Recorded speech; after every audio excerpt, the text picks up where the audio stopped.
Hello guys! So ngayon nag-online grocery na lang tayo. Uy, grabe, may ano na naman ako dito. Ayan. Na kaming time pumunta doon. And then mas mura. It's cheaper if mag-ano na lang tayo. Mag-Costco muna today. Meron tayong pineapple. Pero pansin ko yung prices nila sa physical store is cheaper than online store. Siguro mga $1 or 50 cents more. Hindi ka na pupunta dun. Magta-travel and spend half a day to do grocery shopping. So, dinideliver na dito. So, umpisa tayo dito sa pineapple. Ano to? $3.56. Pero, medyo green pa yung pinili ng shopper. It depende kasi sa shopper eh. So, hintayin ko pa siyang mahinog. Mas maganda kung medyo hinog na. Okay. Tapos si Ben, nag-crave siya ng French fries. Kailangan ko siya ng fries. And super laki nito. Yun ang advantage pag sa Costco is malaki yung yung package niya. And this is $7.50 only. Kung bibili mo to sa Walmart, siguro ganun din. $7 din. Pero half lang. Gusto ni Ben dalawa kasi akala niya sa picture, maliit lang. Sa baby boy, malaki yan. So, mas matipid pa rin talaga sa Costco kasi malaki yung bowl na matagal maubos. Paborito talaga ba yung fries. Okay? Tapos, meron din tayong trail mix. Ito, meron akong trail mix na binili kasi meron kami attendan na Sunday na important event. So, magbabaon ulit kami. And, kailangan to snackin. Parang snack. So, to is 4 pounds. Ano lang to? $14 or 700 pesos. Merong isa na 1.5 pounds, $10. So, mas binili ko to, mas marami. And super laki niya, guys. And then, ito sa store, sa physical store is 9 something, $9.99. Doon sa online store is $10.46. So, may konting difference. Pero yun nga, hindi ka na naabala, hindi ka na dumampot ng iba pa, yung eksakto lang. And then, ito is siguro to sa physical store is $12. Sa online store is $14. So, $2 yung difference.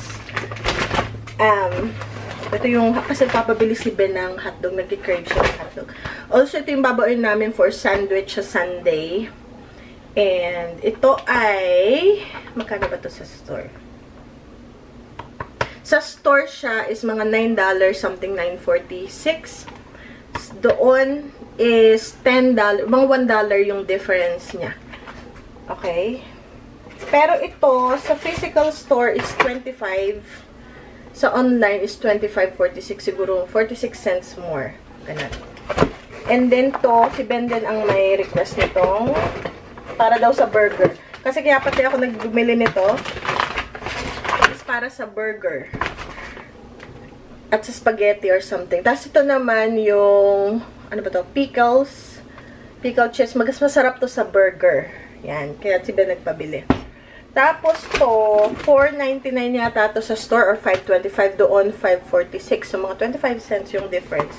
So, may mga ganon. Siyempre, sa online store. Plus, yun nga, sa online store may konting tax. Konti lang naman. And then, tip sa driver. So, konti lang din. 10%, gustong 15%, depende sa inyo. So, yun lang. And hindi ka na naabala. Diba, in-order ko to mga 10 o'clock. 11:45 dumating. So, 1 hour, 45 minutes dumating.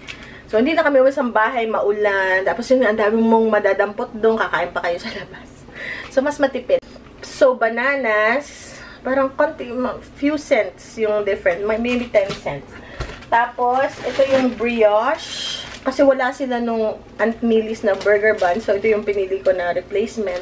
Kasi doon pwede mong may options na replacement kung out of stock. So, out of stock yung another hamburger bun. So, ito na lang yung pinili ko kasi ito lang yung available.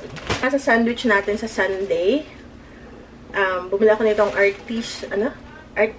artisano bread. Twin, bread. Ito ay $5.49 lang. So, parang kulang-kulang $3 ang isa.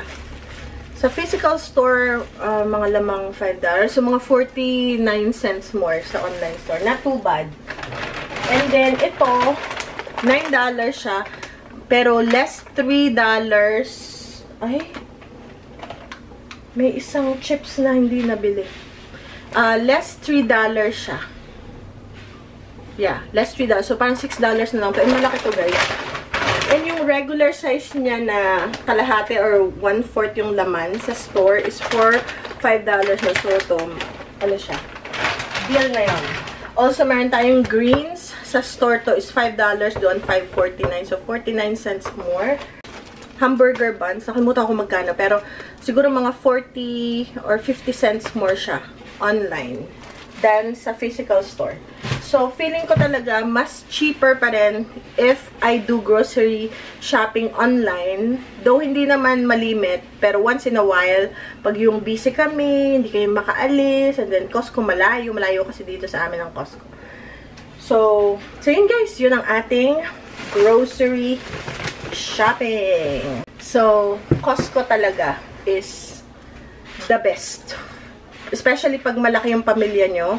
Dahil bulto yung kanilang mga products. Maramihan. Dahil nag-uulan, mamaya na tayo pumunta sa garden. Kasi ang gagawin ko, tatakpan ko yung ating, di ba may mga part na hindi natin natakpan? Cardboard. Kaya, ang daming damo. So, napansin ko yung mga walang cardboard. Ang daming damo, as in para siyang gubat na maliit. So, yun ang gagawin ko ngayon. Is, pupunta ako dun mamaya. Pag tapos na ako dito sa bahay.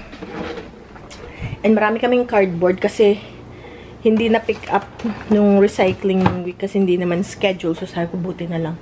Hindi schedule. Eh, di makakapag ano ako. Akin siyang magagamit yung mga cardboard. Total, umaapaw na guys yung cardboard namin sa recycling bin namin. So, sabi ko, sige na. Atin gagawa ng paraan. Okay, guys. So, magtatrabaho muna ako. Ayoko lang. Ito na naman yung cardboard natin. Ang dami. Ito yung mag-order ka sa... Okay, so, ilalagay ko na pala yung french fries. Kasi si Ben talaga, guys. Ilalagay ko na ito sa freezer. Kasi si Ben talaga... pupunta kaming BK, Burger King, or fast food. Order niya french fries saka burger. Una niyang kakainin is french fries lang. Yun lang yung talaga yung gusto niya. Pero pag gutom na gutom pa siya, kakainin niya yung burger. Ganon. Pero talagang ang priority niya is french fries lang. Yun lang yung gusto niyang kainin. So, kalimitan natitira yung kanyang burger. Minsan, inuuwi, lalagay sa refrigerator. Wala, mamaya bulok na, nakalimutan na. Ganun ang nangyayari sa kay Ben. French fries talaga yung gusto niya. Okay. Eh, sabi ko, hindi kami pwedeng umorder ng marami. Dahil, maliit lang yung ating freezer, di ba?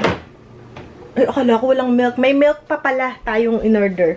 Kasi wala nang milk dito sa bahay. Ito pa pala, nakalimutan. So, ang milk doon, ako, grabe. Tumaas na. Dati siyang 11, ngayon 12 na. Pero tatlo. So, So, $4, mura pa rin. Kaysa sa Walmart or sa regular store. Kasi sa mga Walmart, $5 something. Okay, so, see you guys later. Pinapasok ko lang tong ating milk. Diligan muna natin yung ating okra na ating tinanim. Apa.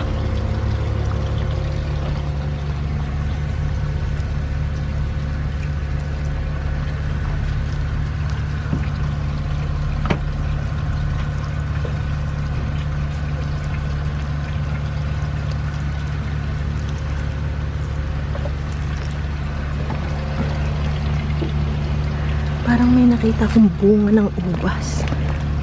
Ha? May bunga, guys. Hala, may bunga tong ating isang ubas. May bunga pala. Pati ko na ano yung nakita. Ngayon ko lang nakita. May bunga yung ubas. Bubunga rin pala to, no?